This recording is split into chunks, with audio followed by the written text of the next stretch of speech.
Once again, we have a film debuting with more glaze than a donut, with a Rotten Tomatoes score that breaks the charts and sets the new franchise all-time high, with 28 years later coming in at like a 95 or 96%, something like that. And I'm just going to tell you right now, sports fans, I don't think that score makes a whole lot of sense for this film. I don't think it lives up to that level of hype. But we're in this era now where anytime something good comes out, it seems like everyone has to push it to be like the highest rated thing. I just yapped about this with Predator Killer of Killers, which also had the all-time high for its franchise, even though I think it is not the best in the franchise, certainly not in like the deep 90s, almost perfect film. It was a good movie. I liked it. Had plenty of flaws. And I feel the same way about 28 years later. Good movie. I liked it. Plenty of flaws. Let's just dive right in here. Time to get into the fucking spaghetti and the meatballs. I don't know if it's a hot take because I don't really know how people are going to respond to this film, because it does seem like there is a lot in here that is meant for critics to enjoy and like kind of pick apart in terms of like its editing. It has like really fast-paced, very abstract editing and like symbolism, obviously very deeply weaved into a lot of its shots. And I don't know how that's going to land with a lot of audiences, because a lot of times the things that they set up there, like those little building blocks, they never actually finish constructing anything out of it. So they'll just show you like an abstract scene and then really not have that build to anything or actually have any like emotional tie-in to anything. It was just kind of like a odd, peculiar moment for the sake of it, it feels like. Best example, without getting into spoilers, I'm going to get into spoilers in a little bit. Without getting into spoilers, there's like this thing the film does quite a bit in the beginning where it's like splicing old 80s and 70s footage in, like, or like medieval footage where they're like shooting arrows, and it's meant to parallel the society that we follow in 28 years later where they're also shooting arrows. And it's like, okay, I get it, but what the fuck did that add? Like, I guess it's creative to have it go like side by side and fade into each other, but it's kind of just goofy. You just have like this old footage of like people in Party City costumes shooting bows and arrows for this old footage that we're splicing into this movie for the scenes they're shooting arrows. Like, I get it. Just kind of lame though. The weirdest editing sin this movie commits that I really can't understand the thought process behind was it'll do these, not bullet time, because it's not bullet time, they don't like slow-mo the arrows being shot, but there'll be numerous times in the middle of a fight, they're fighting off infected, shooting arrows at it, and they'll get like a headshot. So like Jamie headshots an infected, it'll zoom in and freeze, so the headshot hits and then freeze, and then it'll change camera while it's still frozen, and then the body will hit the ground. Like, why? Why would you do that? Like, I felt like I was about to see, like, a fucking Scott Pilgrim comic book effects pop up on screen going, BLAM! Boom! Kablookie Kirsch! That kind of stuff. Like, it was really weird and just felt out of place. It felt like he wanted to have some quirky editing in this film for the sake of being zany. That's not to say that all of those editing decisions are bad. There's some really cool shots in here and some very creative editing. But I do think there was this, like, fixation on trying to make everything kind of abstract and a bit odd. And I feel like that's there for critic bait, more so than it is for a normal audience enjoyment. And maybe I'm wrong. Maybe a lot of people are going to really like the bow and arrow bullet time moments.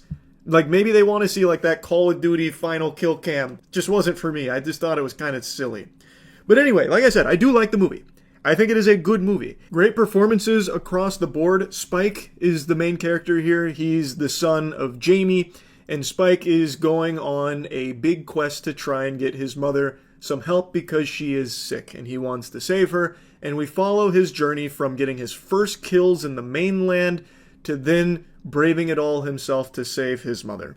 And I really think that it is a very compelling, very emotionally charged journey that they nail. Now, when it comes to its story, I will mention it seems like they have completely wiped their ass with 28 weeks later. I don't know if it's been fully retconned or what. I don't understand how 28 weeks later fits into what we see in 28 years later. But maybe they'll explore it more in the sequel to try and make the puzzle pieces fit a little better, but feels like that's been abandoned. and it's following something pretty different here in terms of the lore of the 28 Days universe.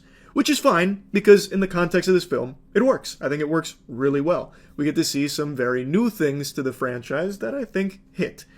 I think the action was good, even with the bullet time silliness. I think they did a really great job at making every scene with the infected intense. We see a bunch of different infected, some fat ones, some fast ones, and even the alpha.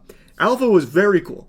I thought the alpha infected that they showed off a couple times was an absolute banger. He even had a signature move. For some reason, the alpha infected love ripping people's heads off and like keeping their vertebrae and everything intact to use it as a weapon. Actually shit you see out of Mortal Kombat. That is literally a fatality in Mortal Kombat, and that was his anime finishing move that he loved to utilize. It was cool. Every time that they had to fight off the infected, they did a great job at making it very, very intense. Like, times where you think they're getting away, maybe not.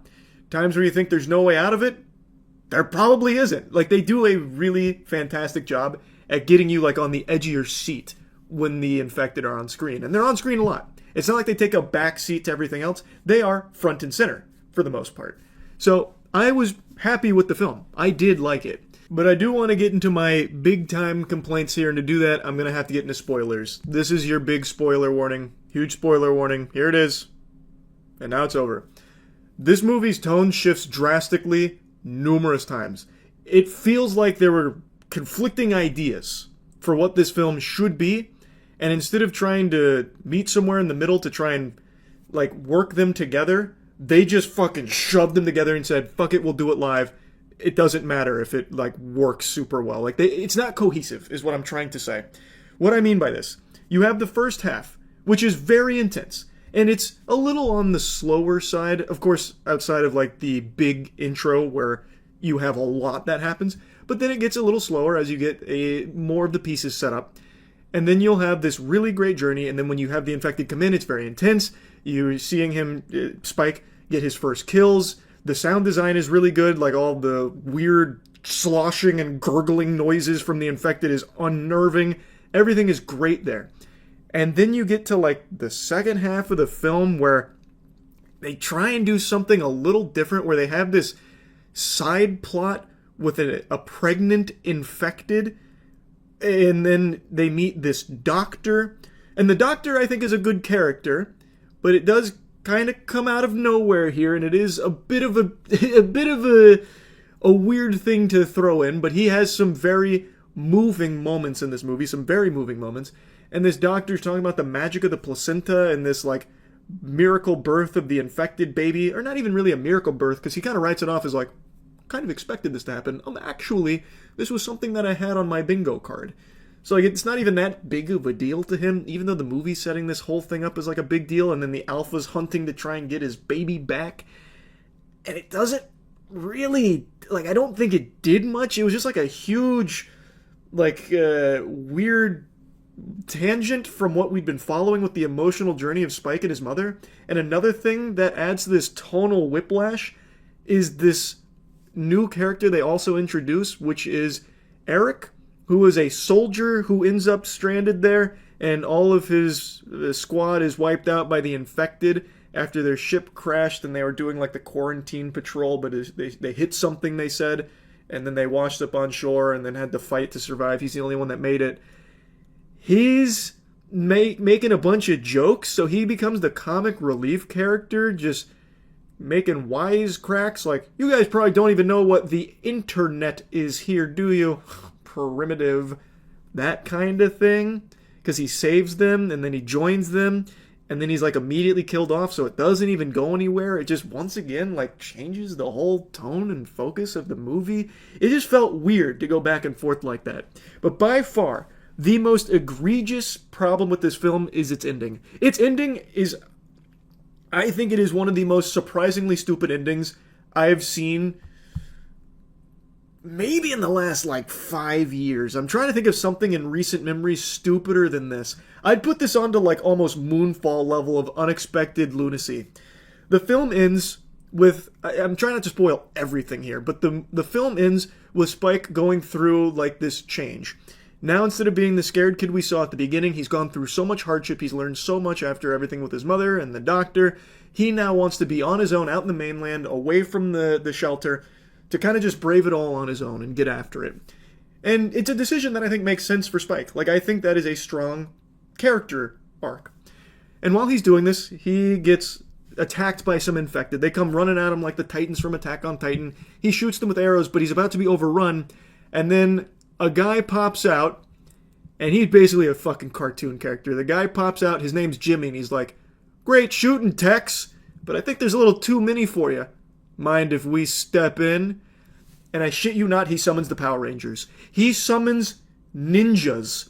And what they do is they come in with melee weapons like spears and like even doohickeys, like gadgets that'll like go-go gadget extendo weapons, so they'll make like a chain in between there. And they just start like meleeing all of the infected, but not just melee them, they're doing like an acrobatic showcase. It's like a Cirque du Soleil performance. So they're like jumping off walls, they're doing flips. They're literally doing flips while killing them, and they're doing like somersaults, and then when they finish, oh, and not only that, they have like a metal music playing. I'm using that lightly. It's basically just some chugs on the guitar, and it's supposed to be the Teletubbies theme. And then when they finish it off, they do a pose, which is this. They go, "Ha!" like that. They all do that pose, and they're all named Jimmy. So it's a cult. And this cult is something that was a seed that was planted throughout the movie with Jimmy. You see his name on a building once, and in the very beginning of the film, the opening sequence with the kids where they get slaughtered by the infected, those kids are these individuals. So the idea is they are likely infected, so they're enhanced, and now they are this cult that is recruiting Spike into their ranks. The theater was giggling when this was happening. It is so out of nowhere and so different from everything this movie had been doing up to this point that it just felt like a joke. It was a weird decision to end the movie with that. I really don't understand why. And like, it doesn't make me hype for the sequel. Because if that's going to be the energy of the sequel, it's really not why I like the franchise. I don't really want to see them doing somersaults and backflips and hitting karate and kung fu on infected. That just, I don't know, it's dumb, I thought. I thought the ending was just terrible. Like, I thought it was really terrible. It doesn't ruin the movie for me or anything. Like I said, I still really do like 28 Years Later, but it was very different than what I was expecting. In some ways, positively, but in quite a few ways, negatively as well. I definitely don't think it's the best in the 28 Days Later franchise. I definitely don't think it's a 95 or 96% on Rotten Tomatoes level of quality here. I think it was good. I think it was a good movie. I enjoyed it. And yeah, that's really about it. So, yeah.